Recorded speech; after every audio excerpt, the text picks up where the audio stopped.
نحمدہ و نصلی علی رسولہ الکریم اما بعد اعوذ باللہ من الشیطان الرجیم انہ لکم عدو مبین بسم اللہ الرحمن الرحیم۔ آج کا ہمارا جو پروگرام ہے وہ قانونی مشوروں کا ہے۔ کچھ خطوط جو ہیں وہ وصول ہوئے ہیں، تو سب سے پہلا جو خط ہے وہ شگفتہ بی بی کا ہے۔ انہوں نے اپنی لمبی چوڑی داستان درد بھری لکھی ہے اور ساتھ یہ کہا ہے کہ کوئی ایسا راستہ، کوئی ایسا طریقہ قانونی ہو جس سے وہ اپنے خامن سے جلد از جلد جان چھڑا سکے اور آگے اپنا نکاح کر سکے۔ بہت اچھا سوال ہے، قانونی اور شرعی لحاظ سے میں جواب دوں گا۔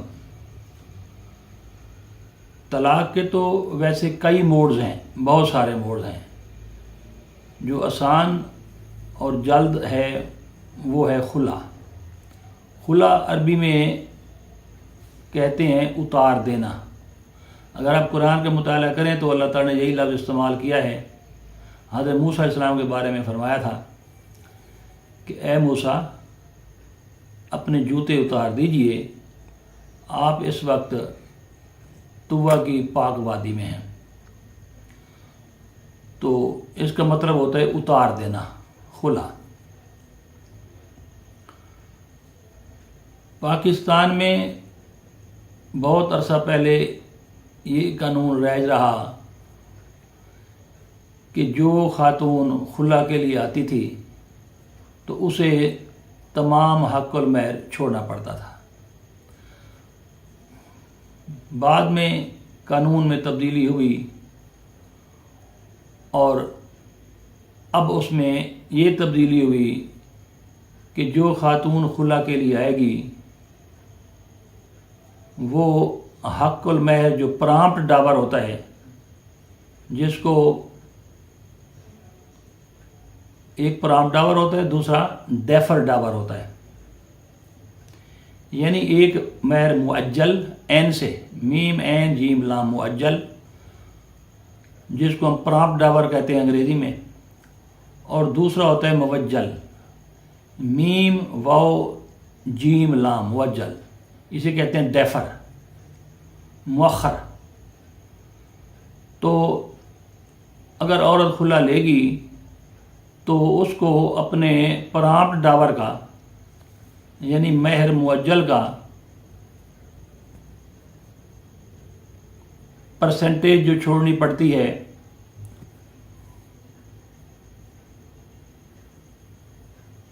ڈیفر ڈاور کی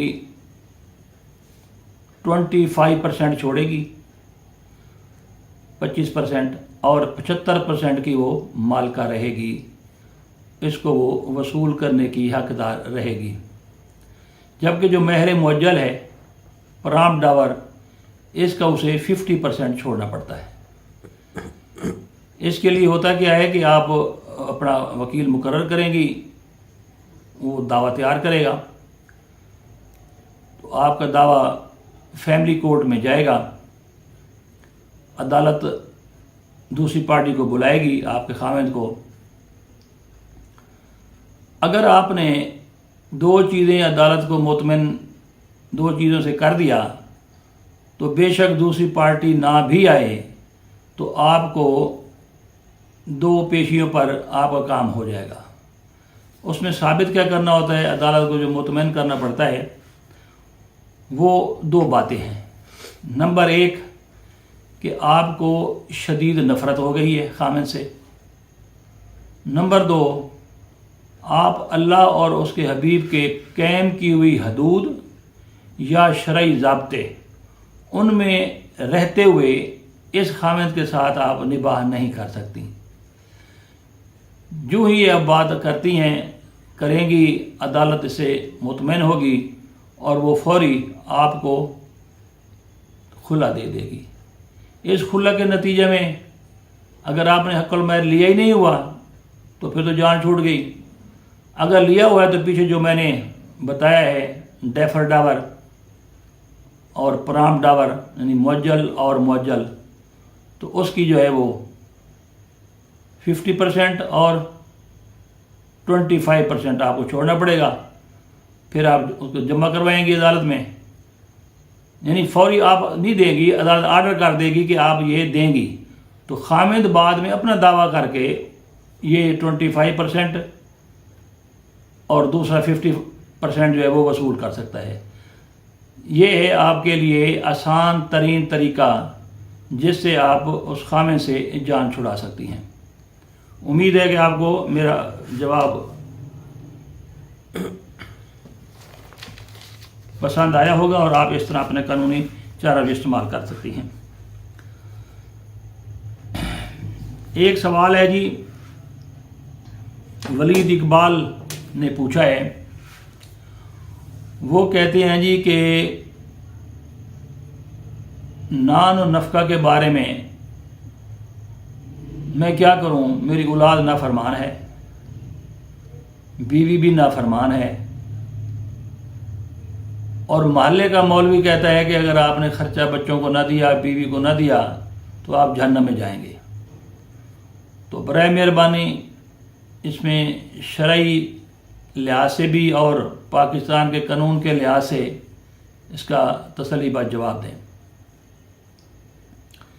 دیکھیں جی، یہ لفظ ہمارے ہاں لفظ جو ہے یہ خرچہ لکھا جاتا ہے، لفظ یہ خرجہ ہے، خرجہ عربی میں خرجہ کہتے ہیں، مینٹیننس۔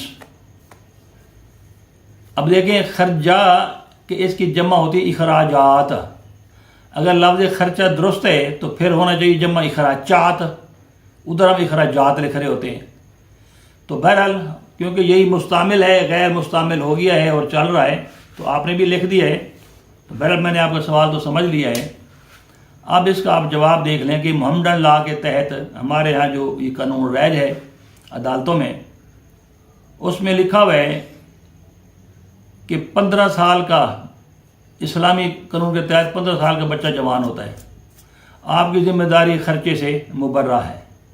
پاکستانی قانون کے مطابق 18 سال کا بچہ جو ہے وہ خرچہ لے سکتا ہے۔ آپ حیران ہوں گے کہ شادی کرنا بھی باپ کی ذمہ داری نہیں ہے، وہ خود کمائیں گے، خود کھائیں گے۔ اب نافرمان اگر ہے، اب نافرمان کی ڈیفینیشن کیا ہے، اس کی تعریف کیا ہوگی؟ اگر اولاد ہے تو پاکستانی قانون کے مطابق اگر وہ صحیح فرما بردار ہیں تو 18 سال کی عمر تک بیٹا اور بیٹی جب تک شادی نہ ہو۔ لیکن اگر یہ نافرمان ہے، یعنی نافرمانی سے مراد ہدایہ ایک کتاب اسلامی، اس میں یہ لکھا ہوا ہے کہ اگر باپ نے کہا ہے کہ مجھے پانی پلاؤ، اس نے نہیں پلایا یا اتنی دیر کر دی ہے کہ باپ کا دل دکھ گیا ہے، تو وہ نافرمان کے زمرے میں آتا ہے۔ اسی طرح بیوی ہے، بیوی کو خاوند بلائے اور وہ نہ آئے، چڑچڑی ہو، بدتمیز ہو، خاوند کی شکایت کہیں لگا دے، اس کے راز کسی کو بتا دے، یا وہ اپنے میکے ہو تو خاوند جائے دروازہ نہ کھولے، یہ ہدایہ میں یہ ساری باتیں موجود ہیں۔ یہ اگر عدالت میں ثابت کر دی جائیں تو اولاد اور بیوی حقدار ہی نہیں ہوتی کہ وہ خرچہ لے سکے۔ یہ ہیں وہ باتیں ہیں جو نان نفقہ کے زمرے میں آتی ہیں۔ اگر وہ فرما بردار ہیں، اگر باپ کی خواہشات جائز قانونی اور شرعی اس کی تکمیل ہو رہی ہے، تو پھر باپ یا خاوند وہ سخت گناہ گار ہے۔ وہ اگر ان کو خرچہ نہیں دیتا تو وہ گناہ گار ہے۔ He will be held responsible for that and action will be taken against him in the world hereafter۔ تو آخرت میں بھی اس کی اسی طرح اس کو سزا مالک دے گا۔ اب سوال اٹھتا ہے کہ خرچہ ہو کتنا؟ یہ اس کی اسٹیٹس عدالت دیکھتی ہے کہ اس کی آمدنی کتنی ہے۔ اس نے اپنے اوپر بھی خرچ کرنا ہے اور اولاد اور بیوی کا خرچ بھی چلانا ہے. تو یہ نہیں ہوتا کہ خامد کی تنخواہ یا اس کی ویجز یا اس کی سیلری اتنی نہ ہو جتنی ان کی خواہشات ہیں، تو اس کو نا نفقہ نہیں کہا جا سکتا. البتہ یہ ضرور ہے کہ ایک دفعہ سپریم کورٹ آف پاکستان نے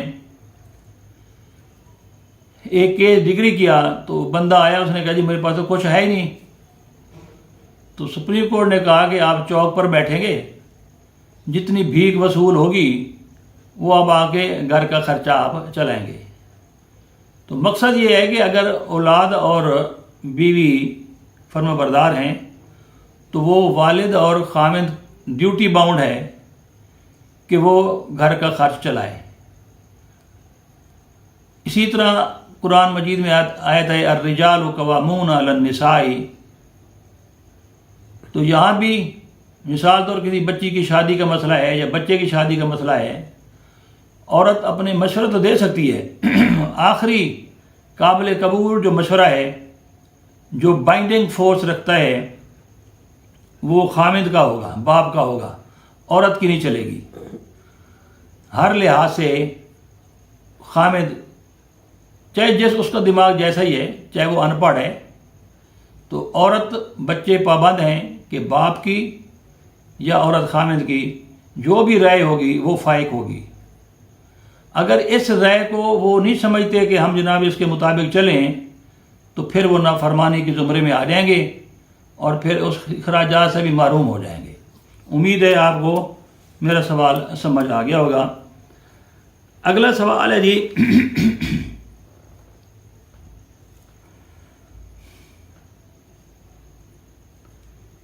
یہ ایک سوال لکھا جی انہوں نے کہ فیملی کورٹ کیا ہے اور اس کی پاورز کیا ہیں.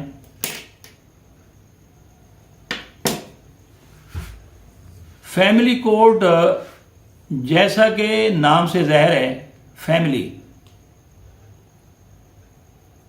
میاں بیوی، بچے، حق المہر، نان و نفقہ، نکاح نامے کے متعلق اور شرائط، بعض اوقات باپ فوت ہو جاتا ہے پھر دادا کی ذمہ داری آ جاتی ہے، وغیرہ وغیرہ. جو بھی اس سے متعلقہ مسائل ہوں گے تو وہ فیملی کورٹ کے دائرہ اختیار میں آتے ہیں.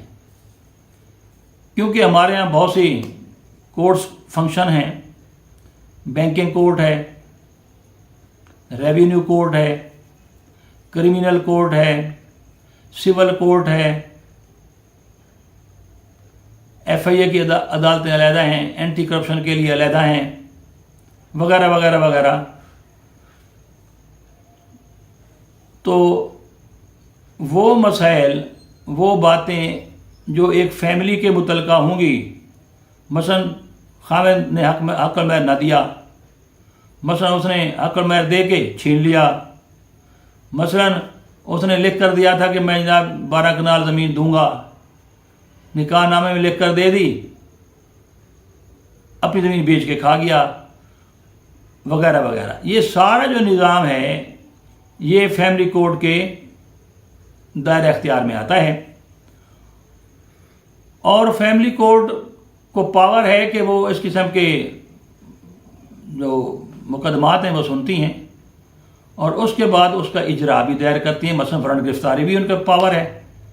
ایک بندے نے خرچہ دینا تھا، اس نے نہ دیا، فیملی کورٹ میں کیس دائر ہوا، دعویٰ ڈگری ہو گیا، اس کے بعد ایگزیکیوشن پٹیشن دائر ہوگی، یعنی اجرا. تو فیملی کورٹ جو ہے وہ وارنٹ گرفتاری جاری کرے گی. بندہ آئے گا، مدعا لے جو ہوتا ہے، اس سے پوچھا جائے گا ہاں بھئی آپ نے یہ دینا تھا تو کیوں نہیں دیا ابھی تک، دینا ہے یا جیل جانا ہے، تو اسے جیل بھیج دے گی. تو فیملی کورٹ کی فل پاورز ہوتی ہیں اور اس کی پاورز لامحدود ہیں. ایک سول جج تو ایک قانون کا پابند ہوتا ہے، جو ایک پنچایت کی ٹائپ کی چیزیں ہوتی ہیں. مثلا سامان جہیز ہے، اس سے متعلقہ مسئلہ ہے، تو سامان کی لسٹ نہ بھی ہو، رسیدیں نہ بھی ہوں، تو ججز یہ فیصلہ کرتے ہیں کہ کیونکہ ہمارا کلچر ہے، ہم کم از کم لاکھ دو تو دے ہی دیتے ہیں، تو اس طرح بھی وہ دعویٰ ڈگری کر دیتے ہیں۔ اگر کوئی ثابت نہ کر سکے سامان جہیز دیا گیا تھا نہیں دیا گیا تھا، تو سٹیٹس کے مطابق، رواج کے مطابق یہ چیزیں اس قسم کی۔ بعض اوقات یہ ہوتا ہے کہ جی مہر مقرر ہی نہیں ہوتا، سیلاب آ رہا تھا، کوئی زلزلہ آ رہا تھا، جلدی میں شادی ہو گئی، حق المہر نہ لکھا گیا، اب وہ مہر مثل کے طور پر وہ دعویٰ فیملی کورٹ میں ہوگا۔ تو اگر یہ والے جو سلسلے ہیں فیملی کے متعلق بچوں کی، اب انہی عدالتوں کو گارڈین کا بھی پاور ہوتی ہے کہ ایک بچہ ہے، باپ سمجھتا ہے کہ جناب یہ ماں کو طلاق ہو گئی ہے، بچے ساتھ لے گئی ہے، تو وہ دعویٰ دائر کر کے یہ درخواست ہوتی ہے گارڈین اینڈ وارڈ ایکٹ کے تحت، دفعہ 25 اور 12 کے تحت، تو وہ بچے واپس لے سکتا ہے۔ دونوں نے ایک چیز پروو کرنی ہوتی ہے عدالت میں، کیا؟ Number 1، betterment of the child, کہ بچے کی فلاح و بہبود۔ بچہ باپ کا ہی ہوتا ہے جہاں رہے، اب کسٹڈی ہے، وہ کہتا ہے کہ ان کا ماحول گھٹیا ہے، یہ ان پڑھ عورت ہے اور میرے بچے پر اثرات ہو رہے ہیں، تو لہذا بچہ مجھے دیا جائے۔ تو اگر وہ بیٹرمنٹ جو ہے وہ ثابت کر دی جائے کہ فلاح بہبود جناب وہ میرے پاس بہتر رہے گی، تو عدالت باوجود اس کے کہ ماں کو لو اینڈ افیکشن ہوتی ہے، ماں کی محبت ہوتی ہے، بچہ بھی مانوس ہوتا ہے، عدالت بچہ چھین کے خاوند کو دے دیتی ہے کہ کم از کم یہ لو اینڈ افیکشن کی خاطر بچے کی جو تربیت غلط ہو رہی ہے، بچہ جو ہے وہ ایک سیگمنٹ آف سوسائٹی ہوتا ہے، تو یہ سیگمنٹ آف سوسائٹی کل کو کرمنل بن جائے تو لو اینڈ افیکشن بھاڑ میں جائے۔ تو اس طرح بھی جو سلسلے ہیں وہ ڈیسائیڈ ہوتے ہیں اور وہ باپ بچوں کو لے جاتا ہے۔ تو امید ہے کہ آپ کو میرا سوال یہ جواب پسند آیا ہوگا۔